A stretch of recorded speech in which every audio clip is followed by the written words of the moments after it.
Friends, இது வரைக்கும் நீங்கள் எதையோ பார்த்துருப்பீங்க. கருவேப்பிலையை காமிச்சிருப்பேன், இந்த பக்கம் இலையை காமிச்சிருப்பேன். முடக்கத்தாங்கரியை கேள்விப்பட்டிருக்கீங்களா? முடக்கத்தாங்கரியை சாப்பிட்டீங்கன்னா மூட்டு வலியெல்லாம் பறந்து போயிடும்.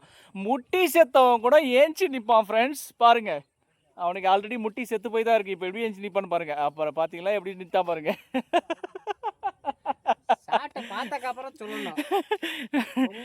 ஓகே டியர் ஃப்ரெண்ட்ஸ், முடக்கத்தங்கரியை பறிச்சுட்டோம். மாப்பிள்ள அதை கரெக்டாக காமி காமி காமி காமி காமி காமி பாருங்கள் ஃப்ரெண்ட்ஸ். இதை அழகாக நம்ம தோசை மாவில் அரைச்சி அப்படியே போட்டு சாப்பிடலாம். அரைக்கலாம். அதை ஏன் மச்சான் என் மூஞ்சில் வைக்கிற? இல்லை மச்சி, நல்லா தெரியணும். சரி, தெரியல, முடக்கத்தங்கரை தெரியணும். சரி, முடக்கத்தங்கரை தெரியட்டும். அதை நல்லா அரைச்சி தோசை மாவில் கலந்து சாப்பிட்டீங்க அப்படின்னா மூட்டு வலியெல்லாம் பட்டுன்னு பறந்து போயிடும். இதெல்லாம் அனுபவிக்க முடியாமல் நம்ம ஒரு சிட்டியில் ஒரு சின்ன கூடாரத்தில் அடைஞ்சி நம்ம வாழ்க்கையை வேஸ்ட் பண்ணிகிட்டு இருக்கோம். ஸோ இந்த மாதிரிலாம் இருக்கக்கூடாது அப்படின்றதுக்காண்டி தான் நாங்கள் வந்து இன்றைக்கி ஒரு நாள் வெளியில் வந்தோம். நான் என் லைஃப்பில் உண்மையிலேயே சொல்கிறேன், இந்த கருவேப்பிலை மரத்துலேருந்து இந்த காயை நான் பார்க்கவே இல்லை.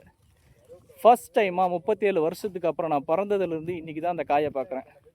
முடக்கத்தங்கரியை பார்த்துருக்கேன், நிறையவே பார்த்துருக்கேன். புழுவுறான் நம்பாதீங்க. இல்லை ஃப்ரெண்ட்ஸ், நிஜமாகவே சொல்கிறேன், ஃபஸ்ட் டைமாக பார்த்துருக்கேன். தேங்க்யூ டியர் ஃப்ரெண்ட்ஸ், பாய்.